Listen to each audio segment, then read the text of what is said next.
Join our Patreon. Do you really want to know? We are Mythvision.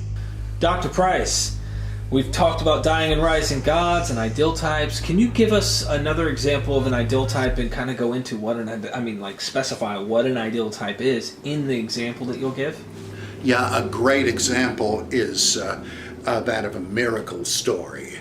Are all miracle stories the same? Well, no, but pretty close, because there are certain features that occur with regularity in a miracle story, though not always in the same order, and not always all of them. But you can't focus on the differences and say, well, there's no ground plan of a miracle story. For example, you find a stage setting. Where is the miracle worker?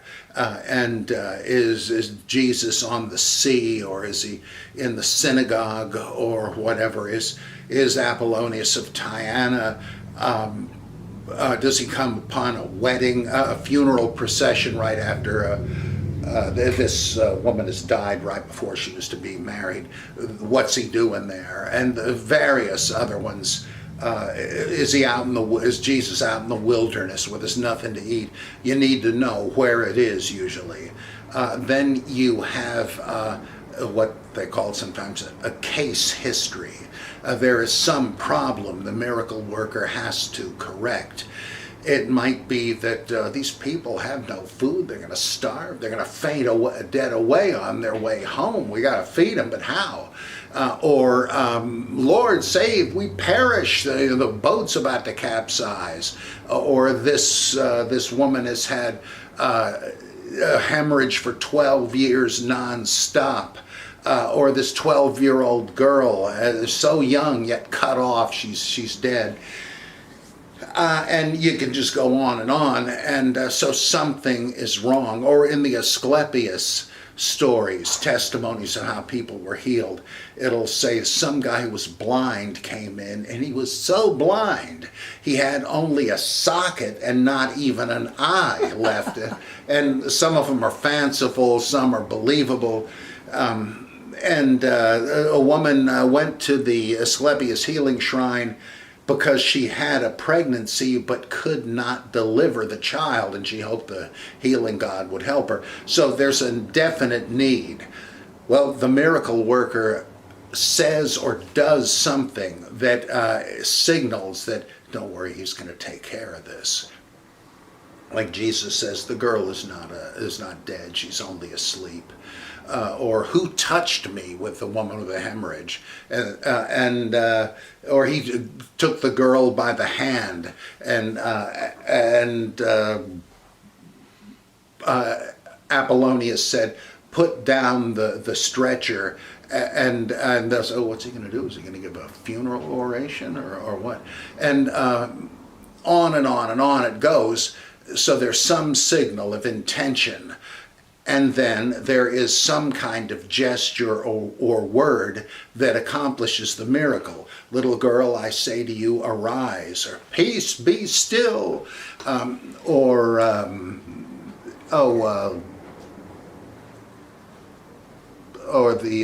you give them food. And so something is in the offing here. What's going to happen?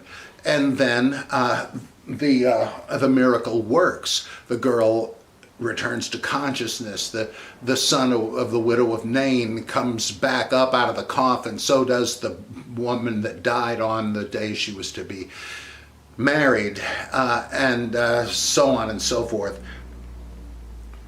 This is followed by, oh, I'm sorry, I left one out.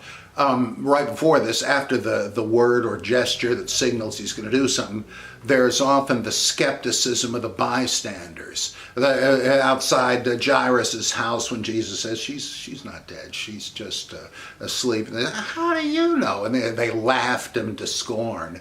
Or Jesus is going to stop the storm on the sea, and they said, Lord, do you not care if we all die? And you of little faith, and so on and so forth. And there's not always that, but there usually is. And the point of it is to highlight the improbability of what the Savior is going to do. You've lifted the bar, but he's going to clear it anyhow. In the teeth of ridicule and scorn, he's going to win. Okay, so he does, and there's the sign. And there's a sign that proves that it's happened, like when Jesus says about Jairus' daughter, give her something to eat. Why does he say that? Well, to show she's not a ghost, because angels couldn't eat and so on.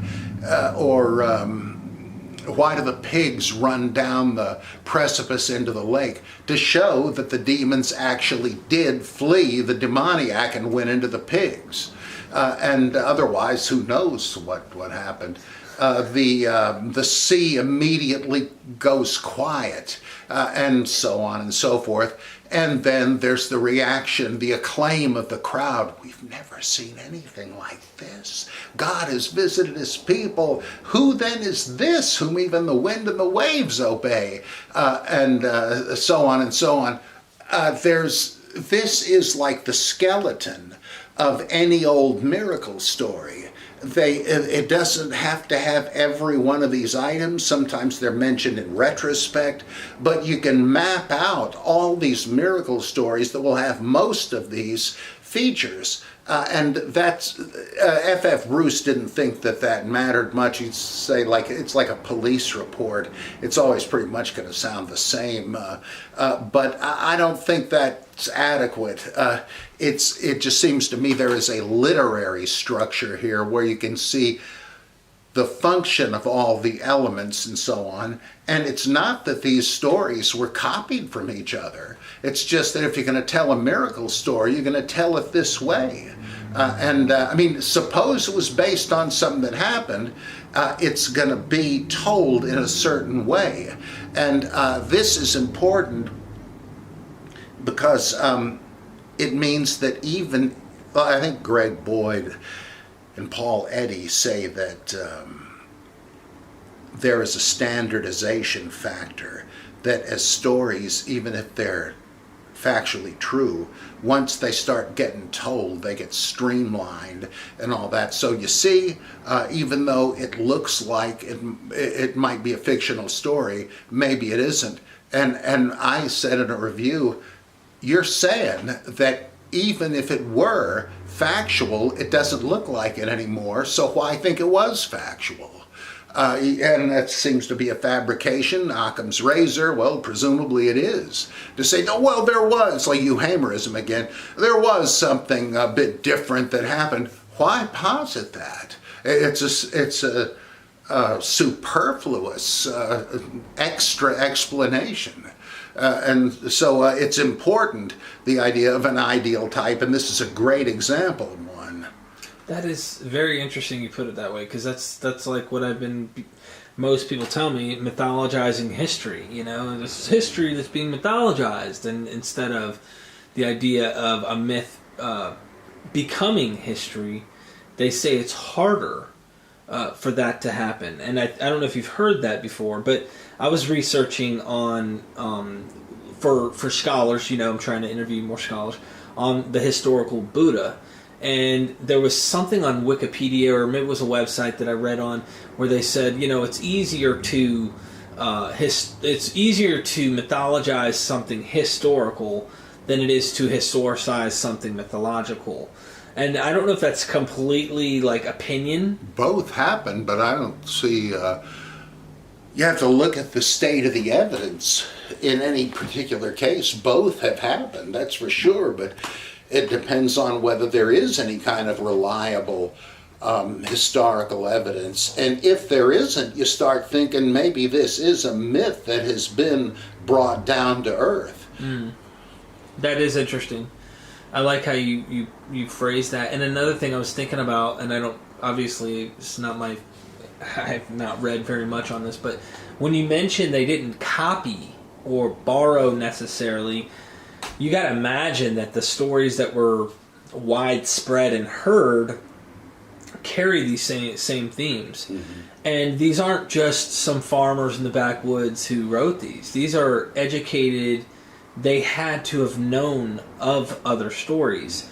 So to say that they don't borrow, I guess to put more words in your mouth, you're not saying they didn't utilize tools like this. You're saying they didn't need Dionysus the Bacchae out wide open and look at it and go, okay, let's put that Well, over actually, here. on that one, I am saying that. Okay, so then the other The example. basic idea of Dionysus as a slain and resurrected god, that was a common myth applied to different, or that occurred again and again in an agricultural society. Nobody needed to borrow that. But Right. Luke does certainly appear to have borrowed elements of this play, because sometimes it's virtually verbatim Right. between the two. So that happens, and syncretism is borrowing. So that happens too, for sure. But a lot of the stuff doesn't. And yet, like the 153 fish thing in John 21, that certainly seems to be borrowed from a tradition of Pythagorean hagiography, saints' legends, and so on. The story of the two disciples on the road to Emmaus is so much like the story from the Asclepium, the healing shrine, where I didn't follow through with that one, but the woman has gone to the shrine hoping to be delivered of this baby, and nothing happens. She's supposed to have a dream there where the god will tell her what to do or whatever, but nothing happens. So she and her husband are pretty depressed, headed back home, but suddenly a mysterious stranger shows up and says, "What's the problem here? You seem to be pretty sad." And they explain, and he says, "Well, put down the stretcher." They don't know who this guy is. And he does whatever he does, and she does give birth to a whole bunch of tapeworms. She wasn't pregnant, though she was extended. And so she's okay now. And then Asclepius vanishes, and they go on their way rejoicing. Tell me that is not like the Emmaus Road thing. And they don't recognize him until he does the miracle and the whole shebang. I think that is so close, and there's no reason to think Luke would not have known it. I mean, we still know it. It seems to me that's very likely borrowed. The thing with Apollonius raising the bride from her funeral bier, that is so much like the widow of Nain's story that you really have to wonder if that's been borrowed. But who knows, because there are various other stories even in the New Testament where with Peter called on as if he's Superman and somebody's got a cat in the tree to get down. They call in Peter. Well, he's the superhero. He can do something about Dorcas, who's dead now. What do you look up Resurrector in the Yellow Pages? But he ought to be able to do something, so he does come, and he puts everybody out of the upper room, just like Elijah, and he says, the woman's name is Dorcas, or in Hebrew Tabitha, and as Jesus said, "Little girl, Talitha Kumi," he says, "Tabitha, arise." So it kind of looks like maybe there were a whole bunch of versions of this story. So was it borrowed? Was it a variant version told independently? Who knows? But that doesn't really matter, because the goal is not to say, oh, all this stuff is stolen. That's really beside the point and unverifiable. It's just that they're all of a particular type. And if you're going to dismiss any of them as myths, why don't you admit the others are?